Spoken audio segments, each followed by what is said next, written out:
माहीत आहे पंढरपूर वारीची 5 रहस्य. वारीत एकही भिकारी दिसत नाही, कारण इथे प्रत्येक जण देतोच, घेत नाही. दिंडी चालताना कुणीही एकमेकांना ओळखत नाही, पण प्रेम मात्र ओळखतो.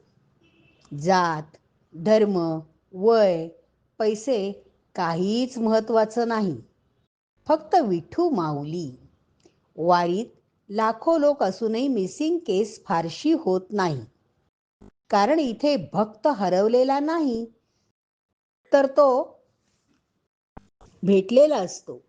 वारीत चालताना नांगरलेली शेतही पायाखालून जातात, पण शेतकरी रागवत नाही. उलट म्हणतो, माझ्या शेतात पंढरी आलीये. वारीत चालणाऱ्या प्रत्येक पावलाला पुण्य लागतं आणि ते कुणालाही वाटून देता येतं. रामकृष्ण हरी, जय हरी, पुंडलिक पांडुरंग, जय जय पांडुरंग.